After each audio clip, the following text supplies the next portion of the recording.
एक ऐसी महिला राजनीतिक व्यक्ति जो बहुत बड़ी विदुषी थी, जो बहुत ही समझदार थी और एक राज्य की वो मुख्यमंत्री भी बनी, केंद्र शासित प्रदेश की वो मुख्यमंत्री भी बनी। लेकिन उनकी इस सारे दुर्लभ गुणों का, उनके इन सब व्यक्ति में जो खूबियां होती हैं, उसके बावजूद भी उनकी पार्टी में उनको साइड लाइन करते रहने की बातें हुई। वे हमेशा विनम्र बनी रहीं, उन्होंने कभी रिवोल्ट नहीं किया, उन्होंने कभी किसी तरह का दुस्साहस भी नहीं किया। वो बहुत साहसी थीं, बहुत विदुषी थीं। लेकिन उसके बाद भी जब भारतीय जनता पार्टी की सरकार आई तो उन्हें साइडलाइन किया गया। नाम के लिए कहा गया कि वो विदेश मंत्री हैं, लेकिन उनका काम केवल मेडिकल वीजा देने तक लिमिट कर दिया गया था। उसकी सीमाएं केवल मेडिकल वीजा देने तक थी। इसीलिए आपको याद होगा कि 2014 से लेकर 2018-19 के बीच में बहुत से ऐसे लोग थे जो पाकिस्तान में थे या दूसरी कंट्रीज में थे, उनका इलाज भारत में हो सका तो विदेश मंत्री उन्हें कहा गया, लेकिन उनका काम सीमित कर दिया गया।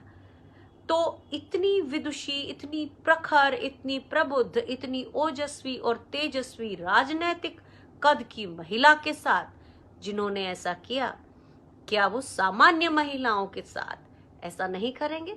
और उदाहरण देखिए, उमा भारती, एक और प्रखर और बुद्धिमान महिला जो प्रदेश की पहली महिला मुख्यमंत्री बनी, मध्य प्रदेश की। लेकिन कुछ थोड़ी उनकी जल्दबाजी और कुछ उनकी पार्टी का तिकड़म लगाना, इस सब से ना वे केवल मुख्यमंत्री के पद से हटी, उसके बाद उन्हें कभी सत्ता के पास फटकने नहीं दिया गया और आज तक भी वो ऐसी ही एक भटकती आत्मा की तरह कई बार पत्रकारों को दिखती हैं। वो उनके ऊपर छापते हैं, क्या वो विधायक का चुनाव लड़ेंगी, क्या वो लोकसभा सांसद का चुनाव लड़ेंगी। इसी ऊहापोह में हमेशा दिखने वाली उमा भारती दरअसल एक विदुषी महिला है, लेकिन चूंकि वो मुखर हैं इसलिए उनकी पार्टी उन्हें पसंद नहीं करती। तो अगर आप एक मुखर महिला हैं, अगर आप एक मुखर विद्यार्थी हैं, अगर आप एक मुखर लड़की हैं, युवती हैं, आपको ये समझना होगा कि जो लोग आपकी प्रतिभा को सिर्फ नारी की गरिमा ऐसा बोल के भारतीय नारी की सीमा में बद्ध करना चाहते हैं, क्या वो आपको कभी साहसी और महत्वाकांक्षा पूर्ण बनने देंगे? तीसरा उदाहरण ले लेते हैं सुमित्रा ताई महाजन का। मध्य प्रदेश की ही बेटी, लेकिन अपने को उन्होंने बहुत ही गरिमापूर्ण तरीके से सक्रिय राजनीति से थोड़े समय पहले अलग कर लिया। जानते हैं क्यों? क्या सिर्फ इसलिए कि वो एक ऐसा मानती थी कि उनको बहुत समय हो गया है? नहीं। एक और उदाहरण जो कि आज और कल और परसों में ग्वालियर अंचल में बार बार सुनने को मिला, वो है यशोधरा राजे सिंधिया, जो एक सुना है कि वो एक अच्छी मंत्री रही, लेकिन अब 70 वर्ष की उम्र में, लगभग 70 वर्ष की उम्र में वे युवा मामलों की मंत्री थीं, शायद इसलिए भी। लेकिन उससे ज्यादा उन कॉन्फ्लिक्ट से बचने के लिए जिसमें भारतीय जनता पार्टी उनका कद अपने आप कम कर देती, उससे बचने के लिए उन्होंने स्वयं घोषणा कर दी कि मैं चुनाव नहीं लड़ूंगी। उधर राजस्थान में वसुंधरा राजे सिंधिया अपनी लड़ाई लड़ रही हैं, जिसमें उन्हें अपने अस्तित्व को बचाने के लिए बहुत सी पार्टी के ऐसी बातों को मानना पड़ेगा जो उन्हें पसंद नहीं है। ये तो वो नाम है जो आप जानते हैं, लेकिन एक नाम ऐसा आपके सामने आज बोलूंगी, उनका नाम है विजया राहतकर। अगर आप न्यूज ढूंढना चाहेंगे तो आपको 2017-18 में वो महिला मोर्चा भारतीय जनता पार्टी की राष्ट्रीय अध्यक्षा के रूप में दिखेंगी। ये एक महिला भी बहुत गरिमापूर्ण महिला रही हैं, लेकिन बारंबार इनका राज्यसभा में जाने का अवसर भारतीय जनता पार्टी ने इनके हाथ से छीना है।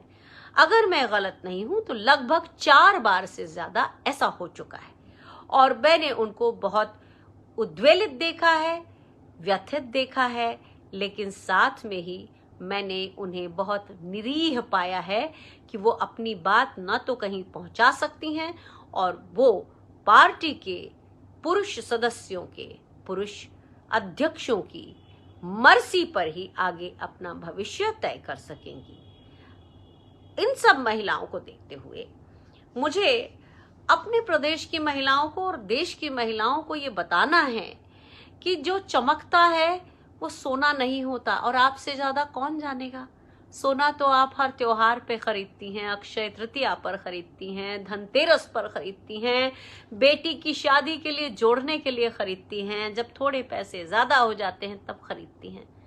लेकिन सोना जब आप खरीदती हैं तो पूछ कर खरीदती हैं ना। 23 कैरेट का तो है, 18 कैरेट से ऊपर का चाहिए, 24 कैरेट का तो टूट जाता है। तो ये सब आप देख के खरीदती हैं। लेकिन जब आप नेता चुनती हैं तो जो मार्केटिंग में बागे बहार दिखाए जाते हैं, जो ये दिन भर जिसकी स्तुति की जाती है, आप ये मान लेती हैं कि वही खरा है। ऐसा नहीं है। और ये समझने के लिए आपको पूरे इतिहास को देखना पड़ेगा भारतीय जनता पार्टी के, जिसमें महिलाओं का कभी वर्चस्व ही नहीं रहा। आरएसएस में कितनी महिलाएं हैं? एक दुर्गा वाहिनी बनाई थी। किस लिए बनाई थी? जिससे इवेंट मैनेजमेंट कर सके। बहुत सारी महिलाओं को एक ही तरह के पाड़ वाली साड़ी, पाड़ समझते हैं ना, बॉर्डर वाली साड़ी पहनकर उनको एक कलगी या साफा बांधकर और हाथ में कुछ तलवार या ऐसा कोई आयुध लेकर चलते हुए दिखा के फोटो ऑप किया जा सके, वीडियोस बनाए जा सके और कहें ऐसी होती है सशक्त नारी। कतई नहीं। सशक्त नारी आपके घर में है। सशक्त नारी आपकी माँ है। सशक्त नारी आपकी दादी हैं, आपकी नानी हैं, आपकी बुआ हैं, आपकी मौसी हैं, आपकी मामी हैं, आपकी चाची हैं। ये सब सशक्त नारियां हैं और ये इस तरह से फैंसी ड्रेस किए बगैर भी सशक्त हैं।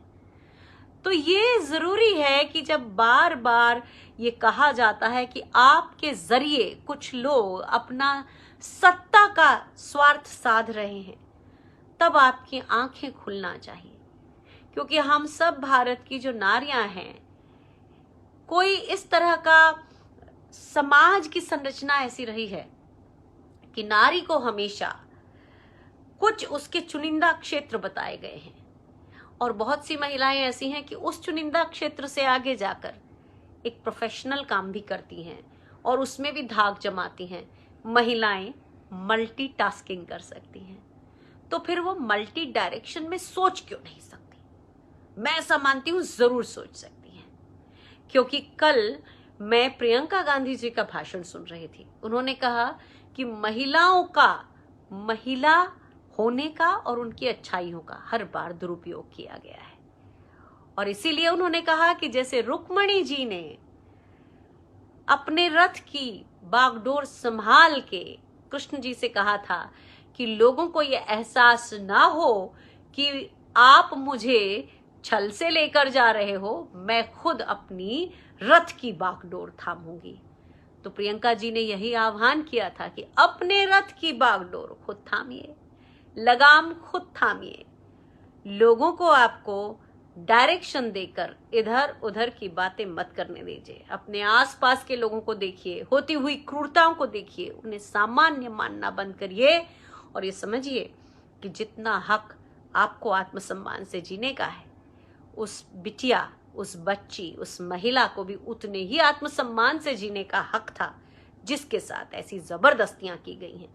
और जब आप इन सब चीजों से अपने आप को जोड़ लेंगी, आप समझ जाएंगी क्या सही है क्या गलत है।